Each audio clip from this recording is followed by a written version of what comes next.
बीच मैं बता दूं, पाकिस्तान की बात चल रही है तो अब बात करते हैं उसकी यारों की, जिसमें तुर्की सबसे आगे रहा है। भारत पाकिस्तान के बीच 4 दिनों तक चले संघर्ष में तुर्की ने न केवल पाकिस्तान का समर्थन किया, बल्कि भारत के खिलाफ युद्ध लड़ने के लिए पाकिस्तान को ड्रोन भी भेजे।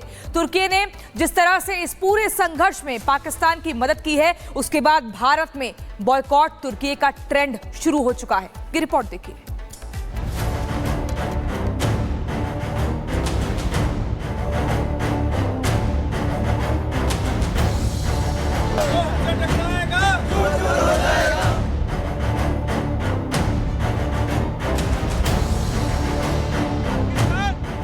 चार दिन के युद्ध में हिंदुस्तानियों को 2 बड़े सबक मिले हैं।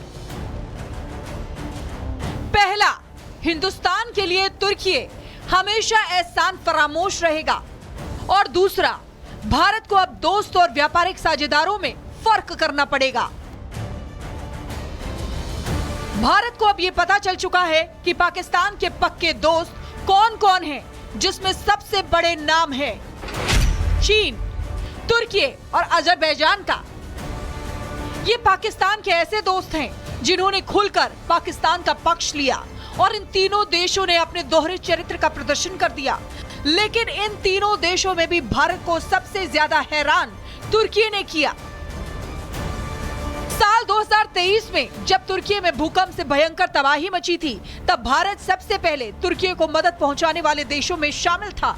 भारत ने तब इंसानियत दिखाई थी और तुर्की को दवाइयां और मेडिकल उपकरण भेजे थे।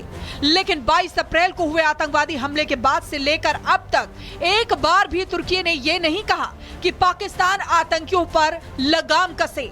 और तो और, जब भारत ने ऑपरेशन सिंदूर के तहत पाकिस्तान के 9 आतंकी ठिकाने तबाह किए, तब तुर्की खुलकर पाकिस्तान के पक्ष में बोलने लगा। तुर्की के विदेश मंत्रालय ने तो भारत को आंख दिखाते हुए यहां तक कहा कि ऑपरेशन सिंदूर के तहत किया गया हमला उकसावे वाला कदम है। इसी से समझा जा सकता है कि तुर्की का रुख कभी नहीं बदलेगा और वो धर्म के नाम पर पाकिस्तान के साथ ही रहेगा। लेकिन अब तुर्की का बुरा वक्त शुरू हो चुका है, क्योंकि पाकिस्तान के मददगार तुर्की का देश भर में विरोध शुरू हो चुका है। देशवासियों ने तय किया है कि वो सेना के साथ खड़े रहेंगे और तुर्की जैसे एहसान फरामोश देश में जाकर अपना पैसा बर्बाद नहीं करेंगे। कई भारतीय ट्रैवल एजेंसियों ने भी अब तुर्की और अजरबैजान के लिए ट्रैवल बुकिंग बंद कर दी है। इसके अलावा भारत में मौजूद गोवा विलास जैसे होटल ने तुर्की के नागरिकों के लिए अपनी बुकिंग बंद कर दी है। तुर्की को पर्यटन के जरिए चोट देने की तैयारी है, तो वहीं अब तुर्की से आने वाले सेब पर प्रतिबंध लगाने की बात उठने लगी है।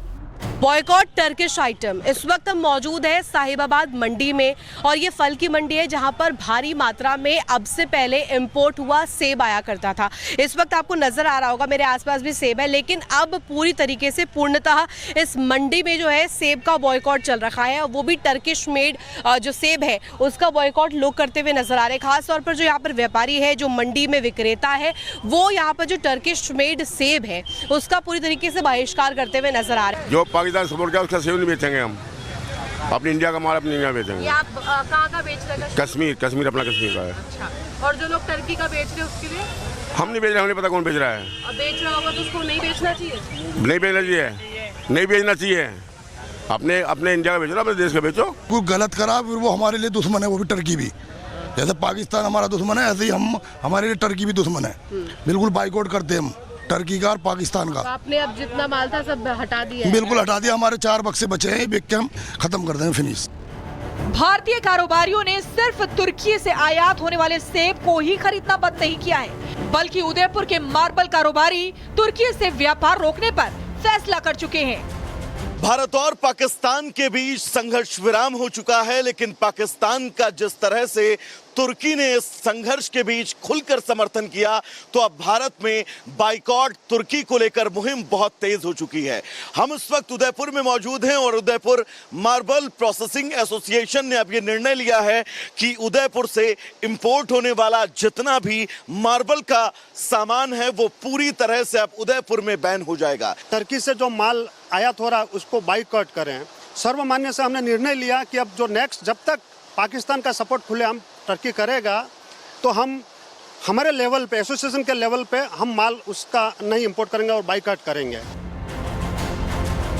इंडिया में बॉयकॉट तुर्की ट्रेंड कर रहा है तो मामले की गंभीरता को देखते हुए तुर्की एक दलील दे रहा है कि भारत पाकिस्तान तनाव का भारत और तुर्की के रिश्तों पर कोई असर नहीं पड़ेगा। लेकिन असलियत तो ये है कि तुर्की ने जो किया उसका असर तो आने वाले दिनों में दिखेगा ही, क्योंकि मीडिया रिपोर्ट्स के मुताबिक हर साल तुर्की में करीब 6 करोड़ 20 लाख पर्यटक जाते हैं। इसमें से करीब 3 लाख भारतीय पर्यटक होते हैं, यानी कि सबसे ज्यादा भारतीय ही तुर्की घूमने के लिए जाते हैं।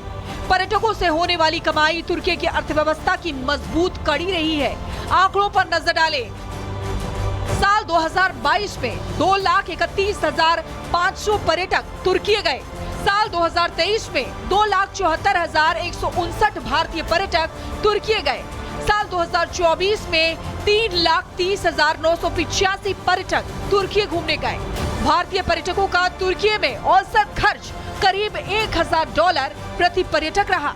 यानी बॉयकॉट तुर्की मुहिम से एक बात तो तय है कि तुर्की को बड़ा नुकसान होने वाला है, क्योंकि भारत पाकिस्तान के बीच 4 दिनों तक चले संघर्ष के बाद ही दिखने लगा है कि भारतीयों का रुझान जैसे पहले तुर्की में घूमने को लेकर रहता था वैसा अब नहीं दिख रहा। तुर्की लोगों के निशाने पर है। तुर्की के साथ हर तरह का व्यापार बंद करने की मांग हो रही है, जिसको लेकर 16 मई को नई दिल्ली में एक बैठक होने वाली है और इस बैठक में तय होगा कि भारत की खिलाफत करके दुश्मन देशों का साथ देने वाले तुर्की और अजरबैजान के साथ व्यापार होगा या नहीं।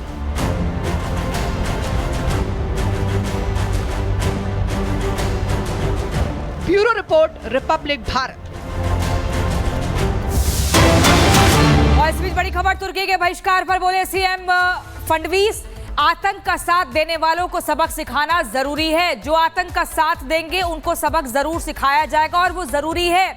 महाराष्ट्र के मुख्यमंत्री देवेंद्र फडणवीस ने तुर्की के बहिष्कार पर यह बड़ा बयान दिया है। आतंक का साथ देने वालों को सबक सिखाना जरूरी है। आपको सुनवाते हैं। मैं उनको सभी को बधाई देता हूं।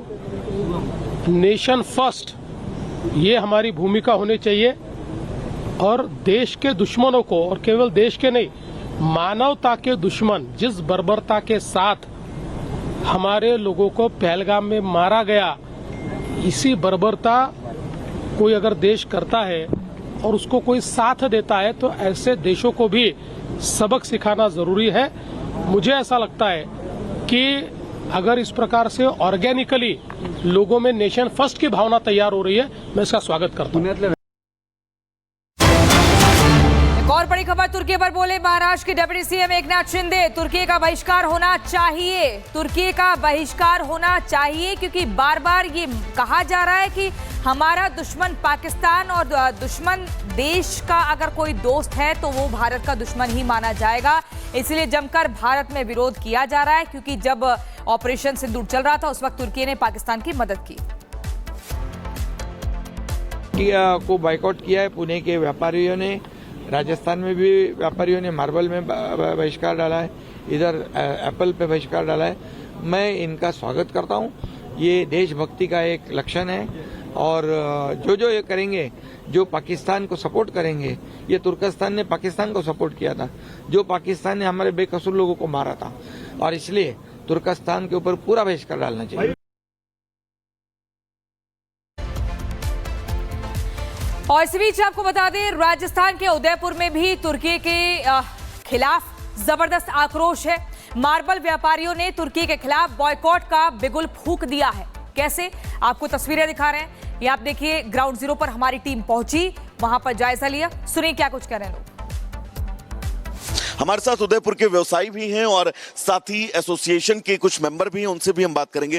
लेकिन सर, शुरुआत में आप ही से करना चाहूंगा, कितना आपके इस फैक्ट्री में आप लोग इंपोर्ट करते थे तुर्की से, और अब आगे क्या आप लोगों ने निर्णय लिया है? मेरा नाम अशोक चौड़िया है, मैं धानुका मार्बल से हूँ। हम इटली, टर्की और विश्व के तमाम देशों से इंपोर्ट करते हैं। हमारा करीब 15,000 टन का ईयरली इंपोर्ट है और टर्की से भी बहुत बड़ी मात्रा में ग्रे और बेज कलर आता है। लेकिन जब से टर्की ने पाकिस्तान का साथ दिया है और भारत और पाक की तनावपूर्ण स्थिति बनी हुई है, तो जब से एसोसिएशन ने निर्णय लिया है कि टर्की से कोई भी इंपोर्ट नहीं किया जाएगा, तो हमने भी जो भी तमाम ऑर्डर थे और जो भी टर्की में दे रखे थे ऑर्डर, उन तमाम ऑर्डर को रोक दिया है। सर ये जो अपने स्टॉक